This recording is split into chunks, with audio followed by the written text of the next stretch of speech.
I've had partnerships with a variety of brands over the years, and I've also turned down quite a few offers for ambassadorships. There are, of course, a lot of benefits to these programs, but they also can be a lot of work, and many of the ambassador programs you see online may not be all they're cracked up to be. So in this video, I'm going to start by covering the different types of programs that are out there, including ambassadorships, what I'd call sponsored ambassadorships, more traditional sponsorships, as well as affiliate marketing programs. I'll give you some tips on how you might be able to get involved in these different programs, but also some reasons why maybe you shouldn't. Because as you'll see, there is no such thing as a free lunch. Let's start with the most common, which are ambassadorships. Ambassador programs typically provide participants with discounts on products, maybe up to 30%, but little or no actual free product. It's for this reason that I'd hesitate to use the word sponsorship when it comes to these types of relationships. These programs are really common with nutrition brands like Honey Stingers and Noon, as well as some clothing and gear brands with programs like the Suunto Factory Team and the Salomon Squad. Just do a search for the words ambassador program along with the name of virtually any brand to find their program details and application form. They usually open up for applications once per year, often around December, and most require that you reapply annually. But the application process tends to be pretty easy. You'll just need to provide links to your online profiles, as well as a few paragraphs about yourself and why you might be a good fit. They may consider your follower count, as well as the engagement and quality of your content.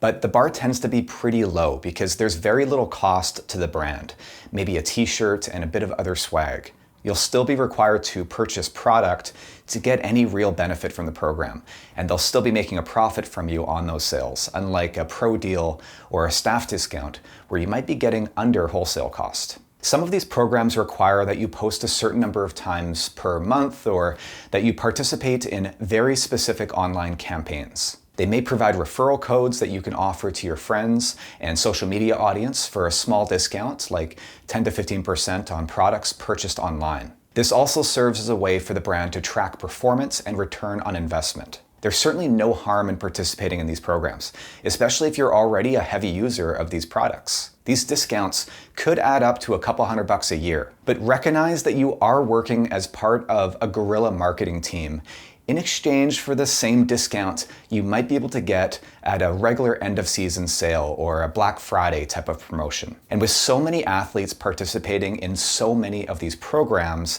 they provide little in the way of clout. The next level up is what I would call a sponsored ambassadorship. Here you can expect to get a certain amount of free product, as opposed to just a discount, which may include nutrition, a watch, a specific team kit, or a budget towards a specific amount of shoes and apparel from the brand's catalog. Some of these programs I've participated in will also provide a small budget for travel to races, along with race entries and other benefits that a brand might have direct access to as a sponsor of an event.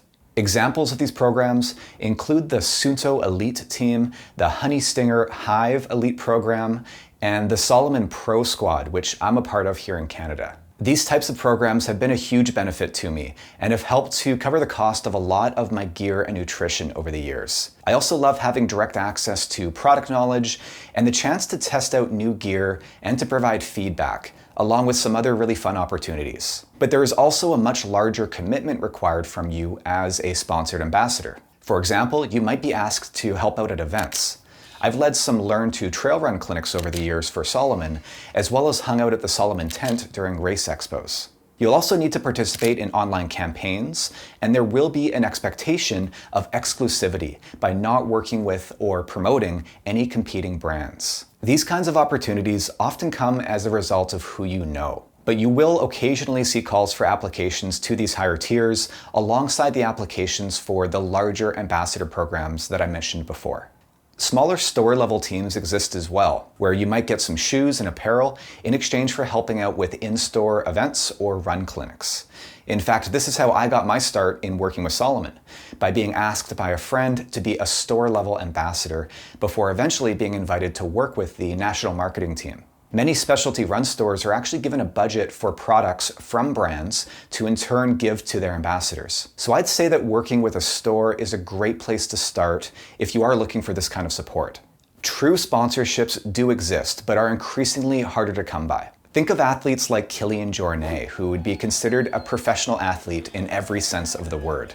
Sponsored athletes are usually paid a modest annual salary, along with having their travel costs and race entry fees covered. There will typically be performance incentives in place, like a bonus paid for reaching the podium in a race, or for a certain level of social media engagement. Even for an athlete like Kilian, his job is not just to run.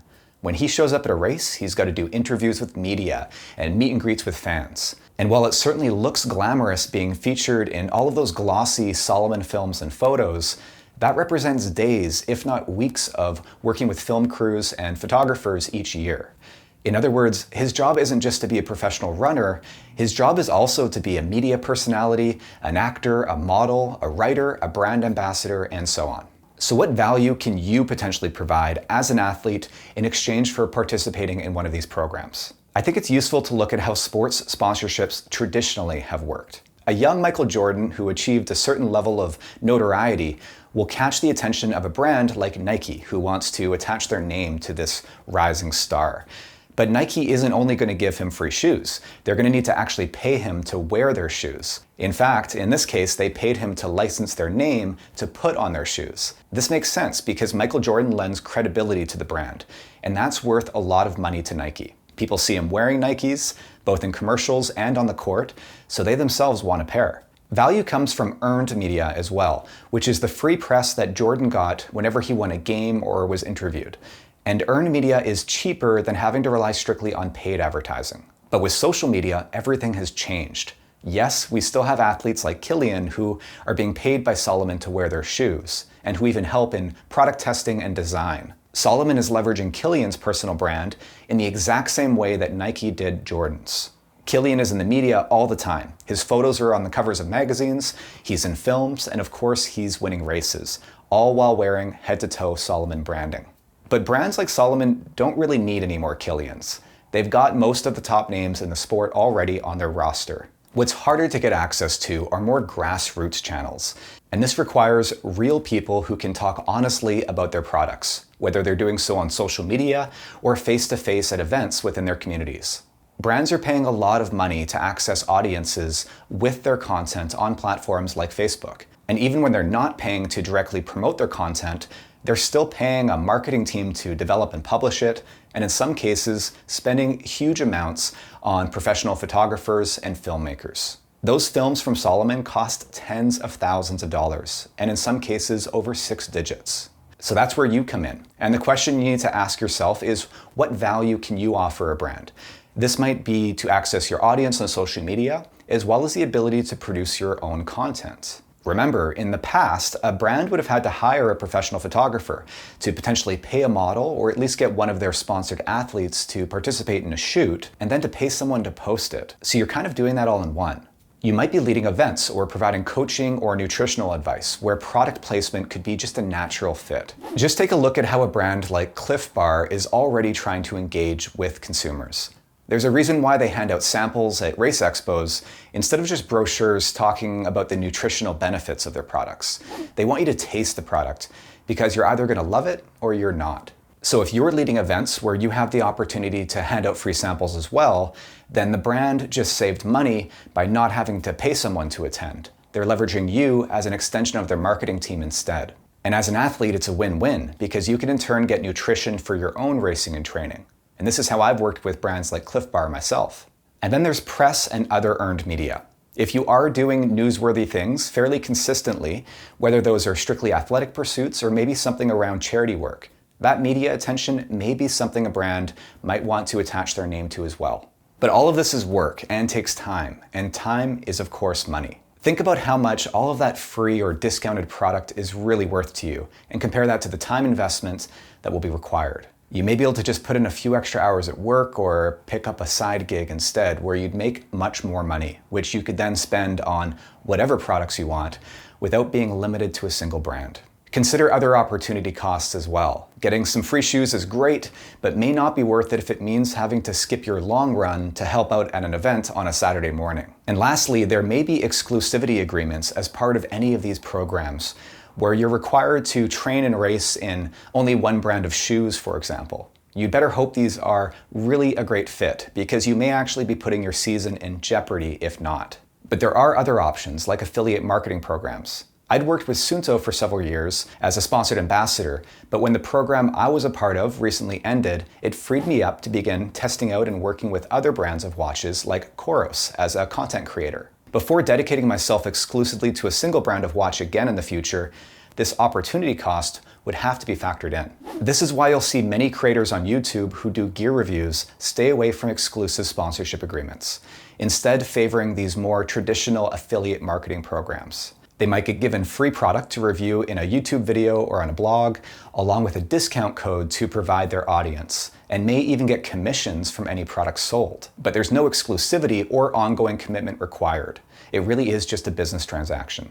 There's also a dangerous trend I've seen of semi-professional photographers and filmmakers essentially undercutting the rest of the industry, something I've tried to be really careful of myself as a video production professional. This is ultimately more of a moral argument, but remember, any product you receive actually costs a fraction of its retail value to the company. Not to mention the fact that brands will have a certain amount of product earmarked for promotional purposes, whereas the cost of paid content creation would come from a completely different budget and likely handled by a completely different department altogether. So if you're a professional hoping to use an ambassador program as a foot in the door so you can start eventually charging a brand for your content, it might not be the best strategy.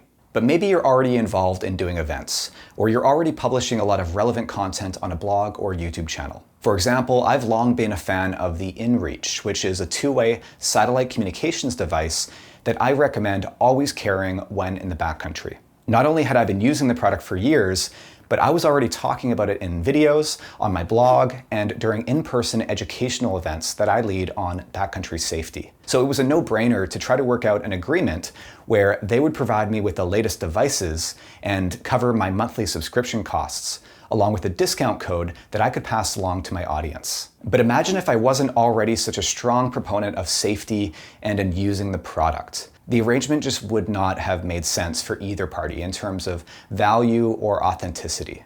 So maybe you're already a big fan of a brand and you're already using it pretty much exclusively. You might be publishing content or putting on events. Having to watch product knowledge webinars may actually be exciting to you. Then it's almost certainly going to be a win-win. Just make sure you're not doing it because it feels like the thing to do as a runner or simply for your own ego. Even if you're winning local races, getting a sponsorship is not the inevitable next step. If you've got a well-paying job and running is just a fun hobby, maybe it's best to keep it that way. Let me know what your own experience has been with these kinds of programs in the comments below, good or bad. Give the video a like if you found it helpful, and be sure to subscribe for more videos like this.